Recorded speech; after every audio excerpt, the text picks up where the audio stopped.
bahwa ya selain Konstantinopel, ya itu saya tunda, itu kan entah kapan nanti saya ceritakan.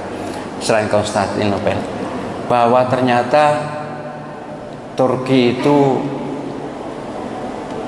sempat dihuni ribuan tahun oleh non-muslim, oleh orang Kristen. Kemudian sebelum itu 6.000 tahun kan berarti zaman siapa itu? Jadi ada bangunan-bangunan kuno yang memang benar-benar dahsyat. Jadi di bawah tanah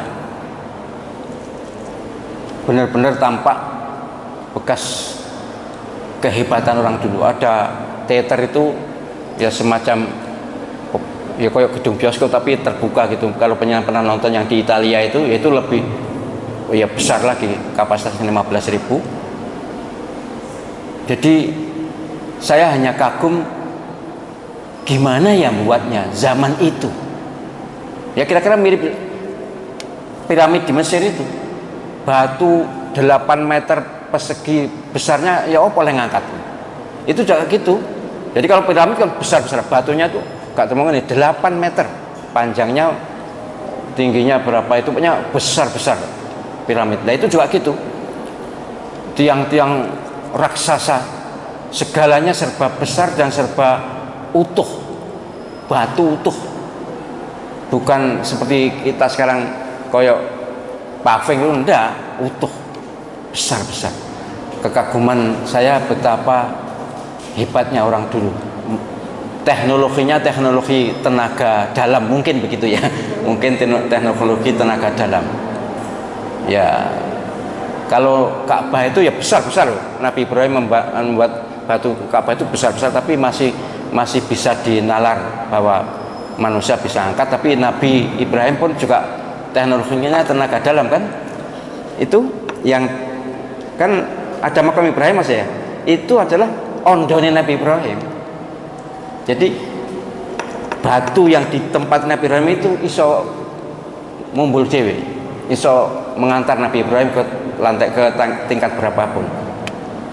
Makanya kakinya sampai ambles sekian itu, ngecap itu ya wallahu alam caranya ngecap bagaimana, yang jelas real, ketok moto bisa kita lihat, kita saksikan sampai sekarang. Memang itu bekas Nabi Ibrahim bangun Ka'bah dengan anaknya.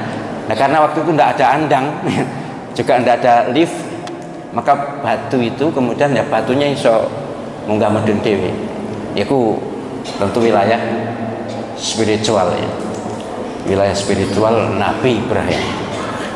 Saya yakin bahwa apa yang saya saksikan, bangunan-bangunan kuno yang usianya sudah ribuan tahun, banyak tempat itu, di banyak sekali tempat, semua banyak gunung yang diukir menjadi rumah itu banyak sekali. Tapi pelajaran bagi kita, bagi panjenengan adalah bahwa kita wajib bersyukur pada Allah SWT. Kita hidup di zaman terang, di zaman Islam, di zaman cahaya, bahwa kehidupan kita sekarang ini ya alhamdulillah, walaupun tingkatan ketakwaan berbeda mungkin, tapi kita alhamdulillah menjadi muslim.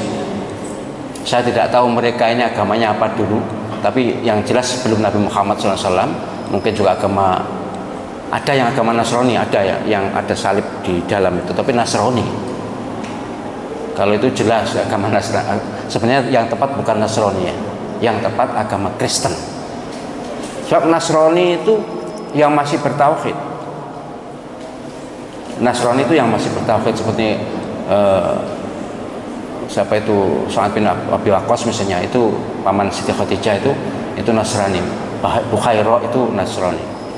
Tapi baiklah, soal penamaan itu bukan urusan saya, tapi urusan saya adalah saya mengajak panjenengan, kesempatan sempit hidup ini ayo kita syukuri, kita jadikan lahan ibadah dalam segala bentuknya. Supaya ya saya membayangkan ketika nginguk kuburan itu kelihatan, memang kuburan tokoh-tokoh itu kelihatan, ini ya opo nasib sing dikubur iki. Ya saya juga tidak tahu itu hidup dalam zaman Nabi siapa atau taat ikut siapa, tapi yang jelas adalah pelajaran bagi kita yang menyaksikan itu.